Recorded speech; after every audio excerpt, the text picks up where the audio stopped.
चार नौजवान लड़के जिनको ये भी नहीं पता कि खाना किस तरह खाते हैं, वो आके किसी पे गोली चला देंगे। और जिस तरह की पुलिस ने कहानी करके बताया कि भाई अचानक से टोल पर उनको पता लग गया कि चंद्रशेखर आ रहे हैं तो हम हमला कर देते हैं।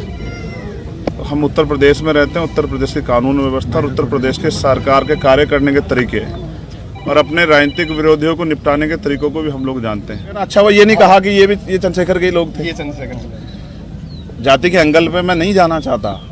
अधिकारियों ने एक सेकंड में टाल दिया। मुसलमान होता कोई गुजर जाट होता, तत्काल नाम लिख के चलाते। मुझे यूपी पुलिस की काबिलियत पे पहले से कभी शक नहीं था, लेकिन मेरा ये मानना है पुलिस सरकार की होती है और जो सरकार कहती है पुलिस उस हिसाब से काम करती है। जल्दबाजी में कुछ पुलिस की तरफ से इस तरह के बयान दिए गए जो मैं समझता हूँ कि जिनकी जरूरत नहीं थी। बिना जानकारी के, बिना ब्लास्टिंग रिपोर्ट के कह देना कि गोली जो है वो 315 बोर के कट्टे से चली और हमने कट्टे बरामद कर लिए। किसी को सीबीआई ईडी इनकम टैक्स से निपटा रहे हैं, किसी को मुकदमों से जेलों में ठूस के जबरन झूठे मुकदमे लगा के झूठे गवाह तैयार करके निपटा रहे हैं, और जो उनसे नहीं बचे हैं उनको गोली के जरिए जो है निपटाने काम कर रहे हैं। इसलिए मैं अभी जांच के कई तथ्य हैं और जांच लंबी चलने वाली। मुझे उम्मीद है कि पुलिस बिना किसी दबाव के निष्पक्ष जो है वो इन्वेस्टिगेशन करेगी और इसके पीछे कौन है, किसने किसके कहे पे, किसके इशारे पे, किसने पैसा दिया, हथियार कहाँ से आए, ऑटोमेटिक पिस्टल्स कहाँ से वो बरामद हुई, कौन कौन इसके पीछे है, कौन मॉनिटर कर रहा था, कौन जो है रेकी कर रहा था, इन सब की जांच हो। इसलिए भी ज़रूरी है कि आज मेरे साथ है, कल किसी और के साथ ना हो, क्योंकि उत्तर प्रदेश में विपक्ष के लोग बड़ी मजबूती से जो है अपनी लड़ाई को लड़ रहे हैं। और ये तो उत्तर प्रदेश है, यहाँ तो चुनाव सजा होने के बाद पता लगता है कि डीएम साहब के दबाव में मुकदमे लिखा गया था, बाद में वादी मना कर देता, लेकिन तब तक बहुत कुछ बदल जाता तस्वीर। पुलिस के आज के खुलासे से आप संतुष्ट हैं या नहीं? मैंने कहा कि मैंने उनको पर्याप्त समय दिया कि वो अपनी कार्रवाई को, गिरफ्तारी की प्रक्रिया आगे बढ़ाए। तो गिरफ्तारी हुई है। मुझे नहीं लगता कि जिन्होंने इतना बड़ा हत्याकांड, नहीं तो पुलिस ने कहा ना, आपने सुना कि भाई वो हत्या करना चाहते थे, तो जो हत्या करना चाहता था उसके पीछे कोई बड़ा कारण हो, छोटा कारण नहीं हो, जिस तरह कारण को आप हवाला दे रहे हो। और मैं लोकतांत्रिक व्यवस्था में हूँ, संविधान को मानता हूँ। मैं जहाँ तक मैं मानता हूँ, मैंने किसी का बुरा नहीं किया। आप सब लोग जानते हैं, मैंने किसी को बुरा ना कहा ना किया। मैंने प्रयास किया कि जिसके भी साथ खड़ा हो पाऊँ, जिसकी भी मदद कर पाऊँ, जिसके भी आंसू पहुँच पाऊँ। और ये मैंने सीखा अपने जो सीनियर लोग हैं उनसे। आजम भाई उनमें से एक शख्सियत है जिनसे मैंने सीखा किस तरह से लड़ाई लड़ी जाती है कमजोरों की। तो मुझे लगता है कि अभी इनको जल्दबाजी ना करते हुए, माहौल शांत है, हम लोगों ने लोगों को शांत रखा है, हमने अपील की है। उस समय ईद का त्यौहार था, हमारे कंधों पर जिम्मेदारी थी, हमने लोगों से अपील की, लोगों ने हमारी बात को माना। तो वो जल्दबाजी ना करे, बिना ब्लास्टिंग रिपोर्ट के कह देना कि गोली कौन सी, हमें पता है गोली कौन सी है। तो जल्दबाजी ना करें, सारे जो जितने भी जो तथ्य है, जितने भी जो दिशाएं, उन पर सब पे काम करें। क्योंकि जहाँ तक हम जानते हैं कि हो सकता है किसने पैसा दे के कराया हो, क्योंकि वो तो नौजवान बच्चे, उनको इतनी जानकारी नहीं है, उनको ये भी एहसास नहीं था कि ये करने के बाद क्या होगा। तो इसलिए इससे बहुत बड़ा नुकसान हो सकता था प्रदेश स्तर पे भी और देश स्तर पे भी। इसलिए मैं प्रयास करूंगा कि सरकार के दबाव में जल्दबाजी ना करें और जिम्मेदारी से जांच को आगे बढ़ाएं और सभी तथ्यों पर जांच करें। और मुझे अभी भी पुलिस के कुछ अच्छे अधिकारी, उनकी कार्यशैली भरोसा है कि वो सरकार के दबाव में काम नहीं करेंगे। और उम्मीद है कि फेयर जाँच होगी और ये पता लगेगा इसके पीछे कौन है। और मैं चाहता हूं कि पुलिस को पर्याप्त समय मिले जिससे कि आसानी से वो अपने कार्य को आगे बढ़ा पाए। ये ना हो कि हम इसमें फंसे रहे, इसलिए हमने कार्रवाई को में ढिलाई बरत दी। तो आज शाम तक उसकी स्थिति 6 बजे, 6 साढ़े 6 बजे क्लियर हो जाएगी। और मेरा प्रयास रहेगा कि मैं उनको समझाने में कामयाब हो जाऊँ कि क्योंकि कावड़ का समय आ रहा है और मोह अच्छा नहीं है, नुकसान हो सकता है। मैं कोशिश करूंगा कि किसी भी तरह का जुटान ना हो। देखिए, जब आप पे हमला हुआ तो आपने ये कहा था कि हमारे सहयोगियों ने, साथियों ने उन लोगों को पहचान लिया था।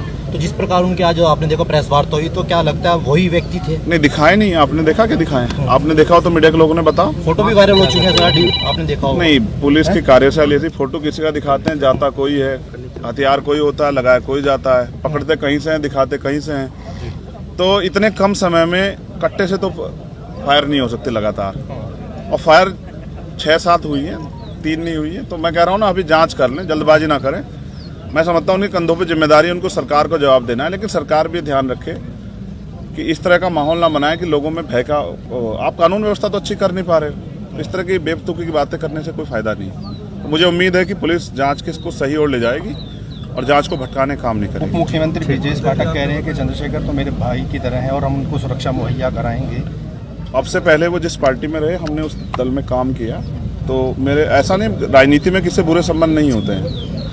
तो मैं तो मुख्यमंत्री को बुरा नहीं कह रहा हूँ। वो अलग बात है कि उनके बहुत सारे कार्य ऐसे हैं जो जन विरोधी है, उनकी भाषा ऐसी है जिसको लोकतंत्र में कोई जगह नहीं दी जा सकती।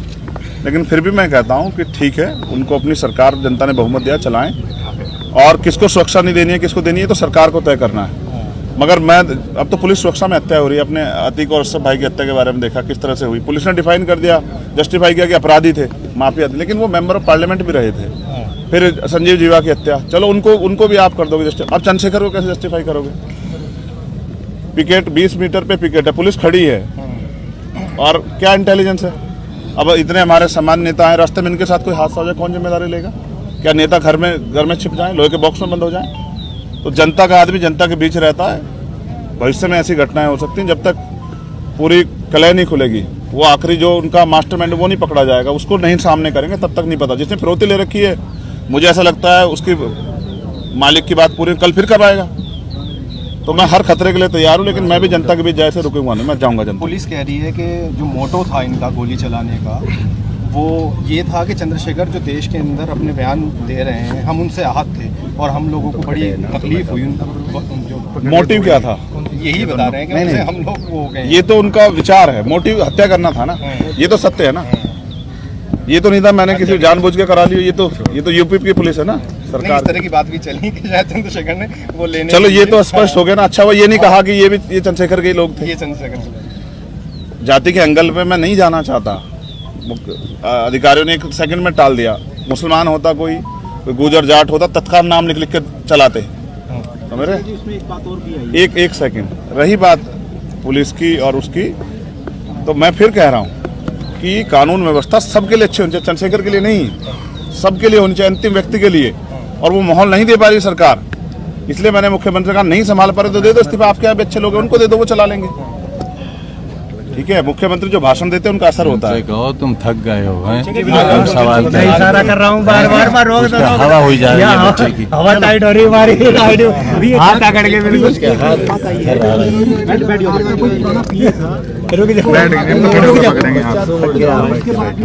पैर सीधा कर लो, पैर सीधा कर लो भाई मेरे। आईडी क्यों नहीं ला रहा? नहीं, सच ये है अनिल भाई, ना तो मैंने आज तक कोई पिए रखा है, मैं तो खुद ही पियूँ समाज का।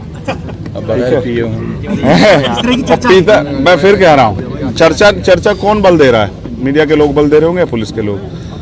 पहली बात, मेरा कोई पिए नहीं है, मैंने आज तक कोई पिए नहीं रखा है। मेरी इतनी हैसियत भी नहीं कि मैं पिए रखूं।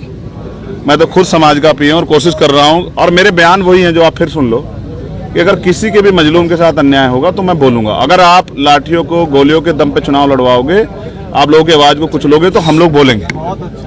उसको हम ना नहीं करेंगे। उसके लिए तो चाहे और गोलियां चला लो, ये बात आप तय कर लें। ठीक है। हाँ बोलो, पूछो।